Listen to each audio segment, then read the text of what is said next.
vecindario todo es fiesta y alegría, porque ya el boricua tiene la cerveza que quería.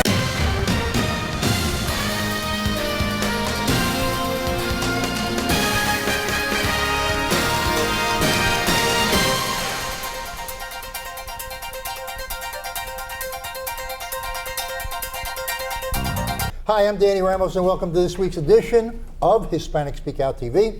Sometimes we deviate from our standard programming of talking about Hispanics, and we try to get a broader picture of what's going on within the Central Florida community by talking to people that are involved in the Hispanic community, but you wouldn't necessarily identify them with this show. So we invite them so that we get a crossover view of what's going on in our community as a broad stroke.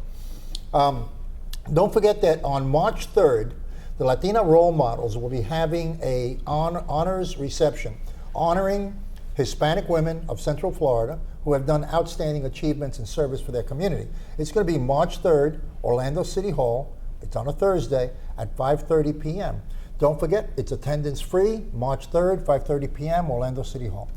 Okay, we're here with Hussein Jaffer. Hussein Jaffer and Greg Perkins. Greg Perkins. Hussein generally comes on to the show to talk about some issues about his community. Greg is the host of EDU TV, and he participates in our dialogue with our panel. We're going to talk a little bit about what, and there's a tremendous lack of understanding of what's going on in terrorism, the concept of terrorism, right, the conflict between the different factions in the Middle East, and how that affects our community here in Central Florida. And we have a lot of Muslims in Central Florida. Of course. Okay? Yeah, quite a few. Greg, you want to start off with a question? I don't understand with the richness that the culture has, okay? It seems that the normal people are just pretty peaceful people, but it just seems like there are factions over there, the Sunni and Shiite. I don't know that as well as I probably should, but what is that? I don't understand. Why can't people just kind of relax and not do that? Get along. Well, it's not necessarily Sunni and Shiite factions. I think what it is it's more of terrorist cells, terrorist factions. Let's separate that from Sunni and Shiite. That's where one of the biggest misconceptions come, and that's another misconception, that why can't we just relax and get along?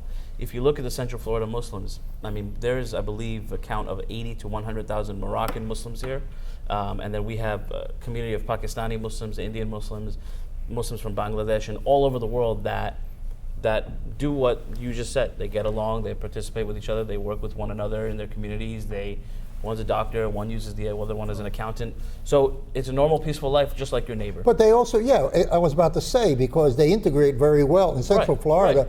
We have a tremendous positive diversity here in Central Florida, that even though there's some economic disparity in some areas, but it works very well together, and the community supports itself and it puts its hand out to help people come up the ladder. But we're looking at the world and the perception that the world is in absolute turmoil in the Middle East, and that can turn into massive terrorist attacks in the United States. Yeah. Is that perception valid from, you go to a mosque every week, and you meet all the different groups. Right. Okay. That perception that is being perpetrated on mass media, is that perception valid? There's a perception of this Islamic terrorism coming over here and blowing the world to bits. Is it valid? To be fair, I have to say that it is valid. It is a valid perception, but it is also, there's education that's needed to know who to separate between those who are terrorists who claim to be Muslim and those who are actually Muslim. So is the world in chaos overseas? Yes, it is. Syria is in chaos. I mean, North Africa is in chaos. Iraq is in chaos. How did that happen? It is in chaos. Because there was a time that it was quiet. And, everybody was doing business with each other. All of a sudden, and I understand that there was local things going on, but now it's on a global level. We're looking at what I think the catalyst, in my opinion, the catalyst to all of this was the Arab Spring. So if you're looking in, 5-6 years ago, there was a gentleman on Facebook who, wanted freedom with Egypt. Hosni Mubarak was the president of Egypt for 20 to 30 years. Right. So they finally got rid of Hosni. And that spilled into Libya. And that spilled into Syria. But what spilled? All right, so they got rid of this guy. This freedom what revolution, replaced him? So this freedom revolution type thing spilled where they said, okay, now we want to get rid of dictators, we want to go into democracy, and that takes time, okay? Well, let's not be... Are you saying democracy failed and these terrorist groups took over? Yeah, I'm saying democracy failed because there were too many factions that were too strong in their money and too strong in their military sense that were terroristic, that have taken over. And so, for example, you had the Muslim Brotherhood in Egypt that wanted to be running the government. Well, that to many was considered a terrorist organization because they were killing people who disagreed with them. You can't do that. You know, in Libya, you had the same thing. It creates a vacuum. So what happened in Syria is people were speaking against Bashar Assad for his rule for so many years. And so that created a vacuum and a war between the rebels and Bashar Assad. And then the U.S. military was sending weapons to the rebels, you know, against many people's politicians' will. Okay, let me ask you. Go ahead. So it created a vacuum, and with all that, it was an opportune time for factions like ISIS to grow, terrorist organizations to grow, with money coming from the Gulf and things like that, to go and make their own state. So, for example, ISIS is, you know, the Islamic State of Iraq and Syria. So now, with all this vacuum, you have the perfect chance to go and create your own type of caliphate. Because of all the chaos. Because of all the chaos. Chaos is beautiful. They love chaos. Right. But my job here is to show and prove that, you know, we're not part of that. We don't believe in that. Just because you're giving us a little bit of an education here, and I want to pursue that. Right. Pursue that. All right. You said Arab Spring. Okay. Who started where did it come from? Like I said, because a lot of people don't know what the Arab Spring is. The perception is that it generated with the revolution in Egypt.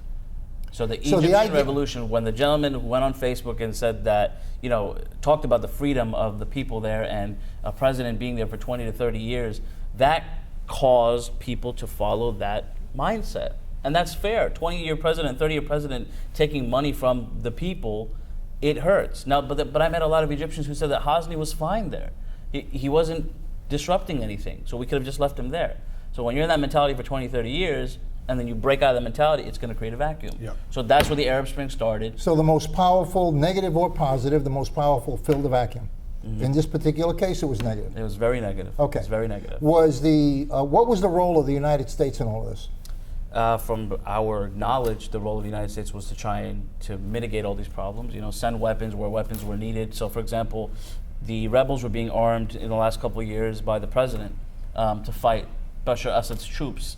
But if you look in Syria, you know, and I have a lot of friends who will disagree with this, but they'll say, okay, well, Bashar Assad is not doing anything wrong.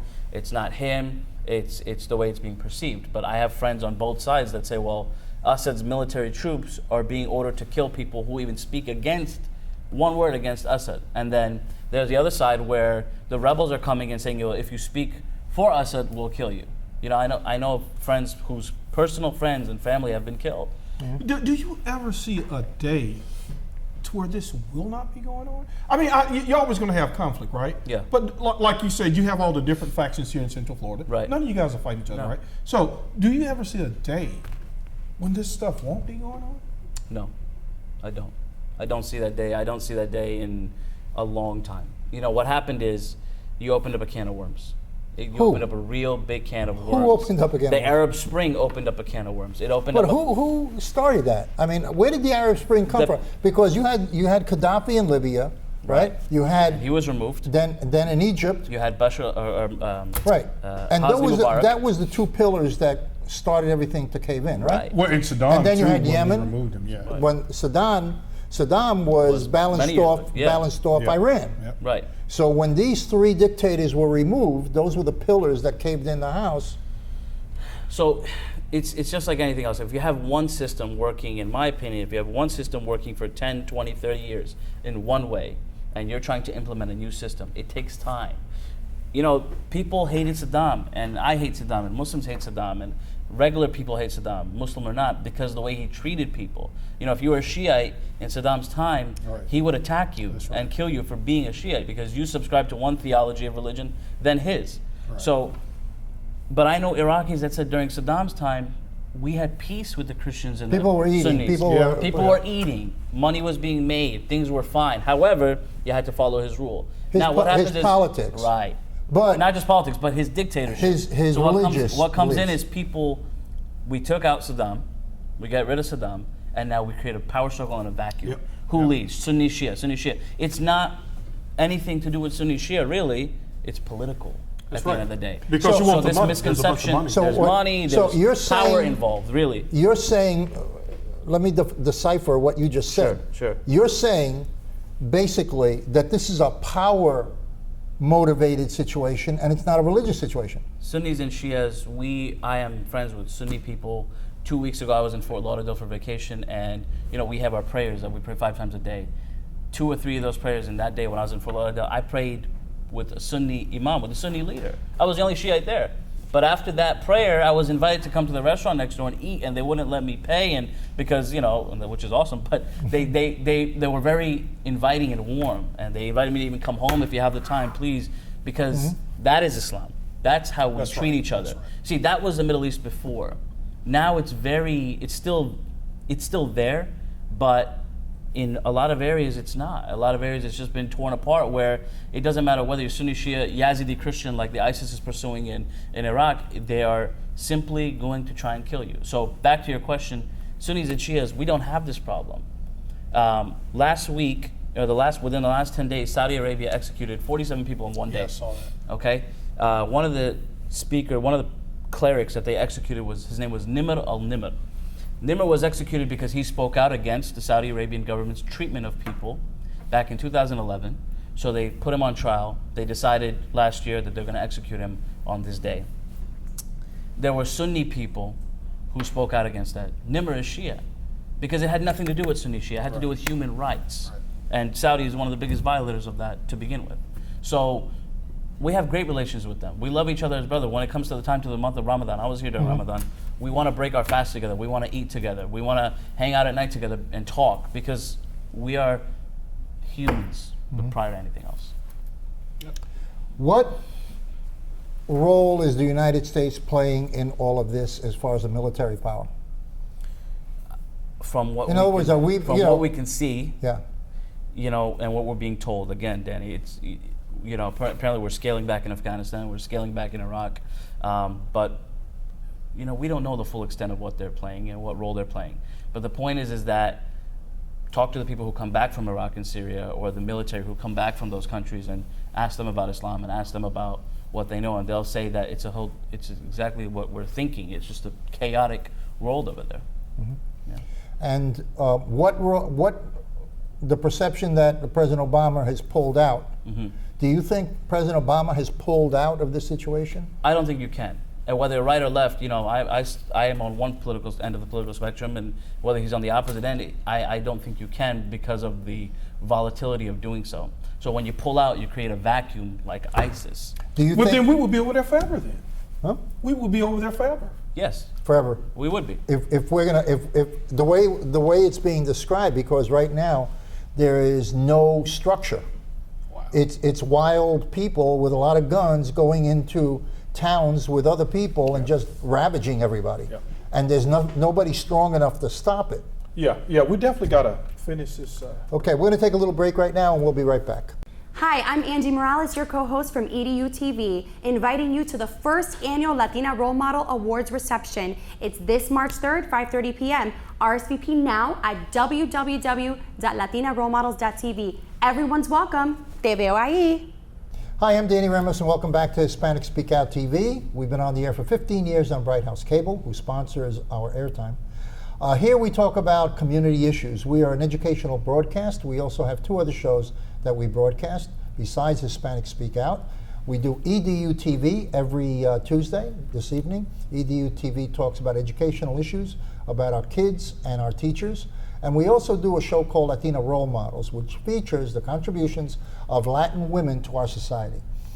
On March 3rd, put this on your calendar and you can call us about it, we are having the Latina Role Model Reception Awards, the first annual awards that are going to highlight Hispanic women in our community as Latina role models.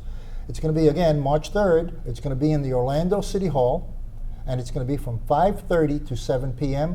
If you want to register, you have to RSVP by going to www.latinarolemodels.tv.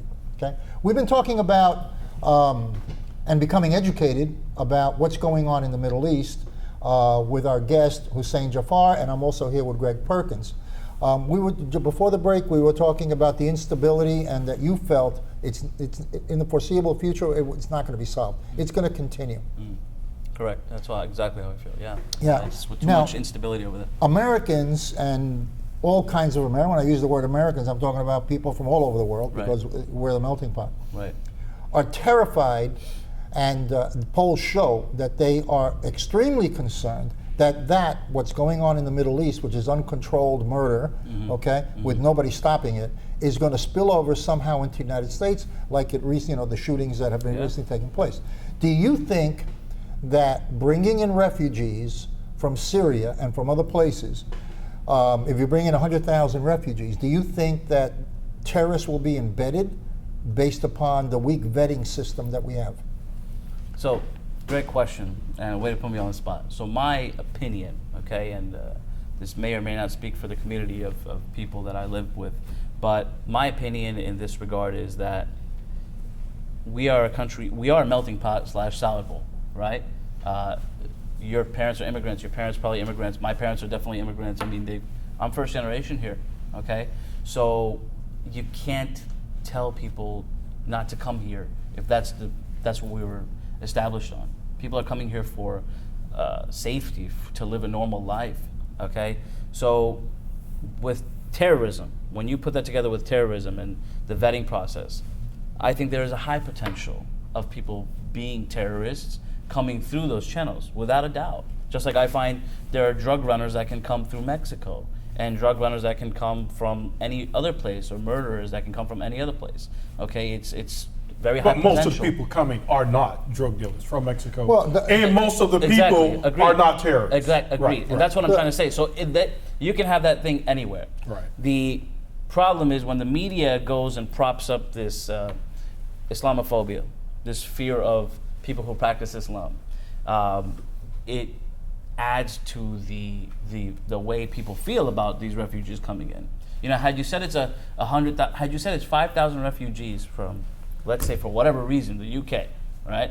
Let's say the UK just flipped on its head and it's a problem and all that, and 5,000 refugees are coming from the UK.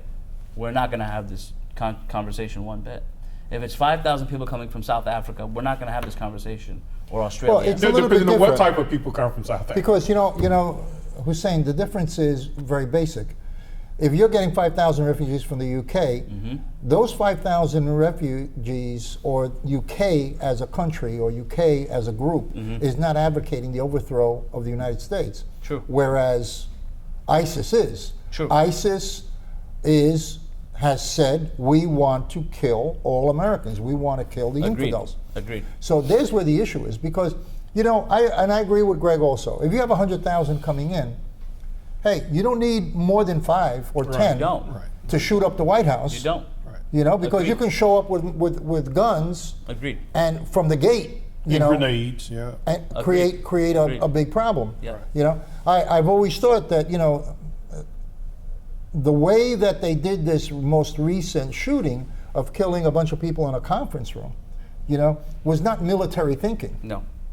That was more spontaneous. That was renegade. It was. It wasn't thought out. But that guy was American born here, wasn't he? Yeah, but the woman wasn't. But it wasn't military thinking. It was more emotional spasm. Yeah. Because if you want to That's do what damage, ISIS is. ISIS is an emotional spasm combined with it's power and money. Yeah. Well, now if you have that emotional spasm happening here in the United States, it's a question of well planning. Right. Because look what happened with the World Trade Center. Well planning.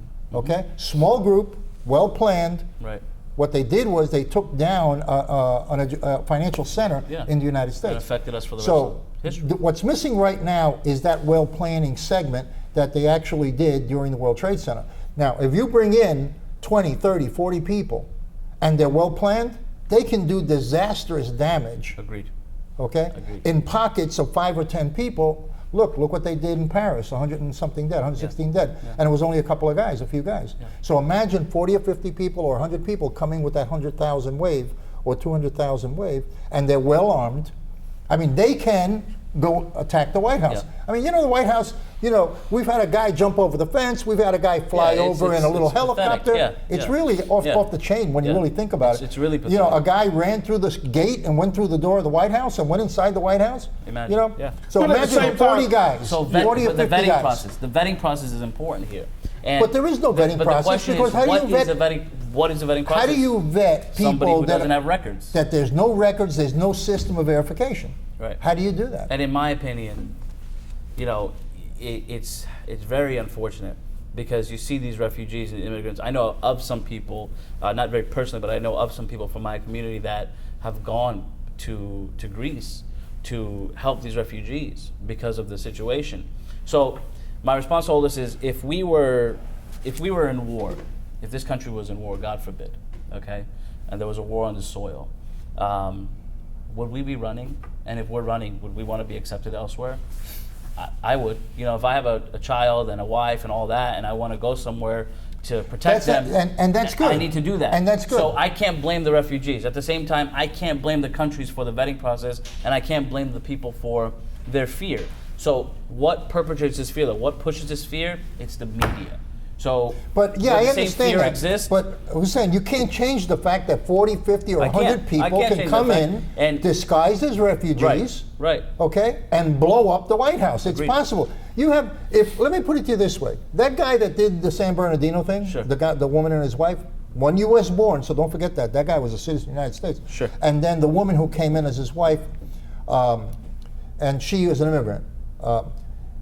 Those people could have go into the Congress. Congress is open. You can walk into the Congress. Yep. You can shoot your way in, get rid of the first 2, 3 guards, and you're good. And that's happened before, by the way. That happened in the 50s, right, where Congress was shut up. Right. Now, these people have sophisticated weaponry. Right. The problem with San Bernardino is, again, it was an emotional spasm. They didn't pick their target well. Right. You know, to maximize the end result. Well, don't give anybody any ideas, Danny. Listen, let me tell you something. I'm not sitting here, I'm no genius militarily. Everybody's thought about that already, okay? Yeah, let me ask you a question, right?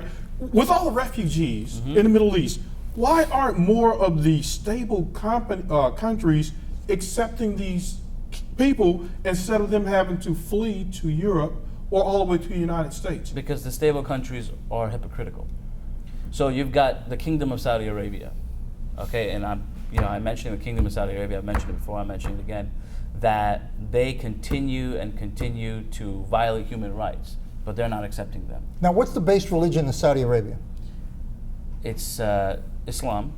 Okay. Yeah. But what the sect is Sunniism. So but one of the more accepted sects or subsects is Wahhabism or Salafism, which is an extreme form of Islam. But we're still allies with them. Right. Does the government support that? The Wahhabis? We're running out of time right now, so we have to. I'm sorry. No, it's okay. It's okay. This is Danny Ramos on Hispanic Speak Out. This has been a really, really an interesting conversation and dialogue, and we'd like to continue. And I'd like to extend the invitation to you to invite people from the community. Sure. And those who feel comfortable speaking out about their situation and what their views are, being here in the United States, I'd love to have them here. Absolutely. Because nobody else is doing it in Central Florida. So we'd like to do that. This is Danny Ramos on Hispanic Speak Out. We're going to take a break and we'll be right back. I am for the child who's had 7 addresses in a single year because she's in foster care, because her father abused her, and her mother couldn't believe her. She is the child I am for. I am a volunteer child advocate. I am you. Florida residents call toll-free 866-341-1425. Welcome back to Hispanic Speak Out, and I'm here with Bill Garlington, who is the author of this book called It's Your Choice in America. If you want to read a real conservative approach to America, you pick up his book. And I'm also here with Greg Perkins, who is the host of EDU TV. It's an educational TV program that talks about the educational system in Florida. We're going to do a little ranting, maybe, hopefully. Greg is a Democrat. Bill is a conservative. We're going to let you rant a little bit, okay, about Democrats. Okay. Okay, you got 2 minutes, go. Okay, the Democratic Party, being a Republican and a conservative, the Democratic Party, I want the listeners to know, they're liberal progressives. What does that mean? A liberal progressive is somebody that wants to continue to keep you down. That means he wants to shrink middle America to go down to lower America. The progressives and the liberals like Barack Obama, Hillary Clinton, John Kerry, so on and so on, all they are looking for is power. Their power base is to continue so that they could rise up in power, grow the federal government, promising all kinds of free goodies, trying to take it from the rich and give to the poor. And in fact, they've been doing it for over 50 years. The Democratic Party is someone that you do not want to vote for in 2016. Because if you do, in 2020, it's going to be the same old, same old. Instead of $19 trillion, we're going to be 23, 24, 25 trillion dollars in the hole. Your kids and grandkids will suffer. They will have free education, but we got to get it from somebody. They want to rip up with the Constitution with Bernie Sanders or Hillary Clinton. Again, people, when you look at a Democrat, you are looking at a liberal progressive who does not want to give you the freedom that you so deserve. Okay. Greg, now you don't have to talk about what he talked about, but you can talk about anything you want to talk about about the Republican Party. Well, and the conservatives. Yes. Well, thank you very much. As you can see here, my friend here, Bill, he's a Republican, a conservative. Now notice me, okay? I'm happy. Bill's angry. That's the basic difference between Republicans and Democrats. Angry, happy. Now let's talk about subsidies, folks. We already know that I think about 1% of the population controls about 50% of the wealth. But what Republicans and conservatives fail to tell you is that the person who's getting food stamps and on welfare, he can't even begin to compare with the subsidies that the farmers get, that Big Sugar get, that the oil companies get. They get all of this free money. And Republicans, they also hook their buddies up with nice military contracts. So, hey, I need 10,000 Jeeps for a conventional war that we will never fight again. Okay, so let me tell you what you get when you vote for Democrats. You get a caring, thoughtful, kind, considerate person who's happy, who believes in inclusion, all right? So, folks, you make the choice, okay? Democrats, they like to help people. They like to educate people. They like to give people a free chance. They don't believe in giving out people free stuff, but folks, you know and I know that there are people in this world that just need a hand up. That's all. We've all gotten a hand up. You and I know that George Bush academically did not qualify to get into Yale, but his grandfather was a legacy member, and that's how he got in. So can I get a break on free state tuition for college? Remember, folks, happy, angry. Okay, 20 seconds. Okay, we're angry because can you be angry for 112 years you've had chains around your body because of the fact that the federal government, not Greg, Greg's a nice guy, but Greg is illusioned with the idea of this federal government helping this cat. I'm angry, you should be angry because the 1%ers are getting all the breads. I'm angry. Greg, 20 seconds. Again, he didn't let me down, folks. Angry, happy. Okay, so vote for, in the primaries, you're going to vote. You got Hillary or Bernie, vote for either one of those. I think I'm going to go Bernie in the primaries, and then I'm going to go Hillary in the main. And I can't wait until Trump gets elected. Please, Donald Trump, win. Please, please, please, please. Please, Bernie Sanders win. Please, please, please, so we can defeat him. Okay. This is Danny Ramos on Hispanic Speak Out TV. We'll see you next week. I only have one comment. We have the richest and biggest country in the world. Why don't we have a better selection of who's running for president of the United States? We'll see you next week.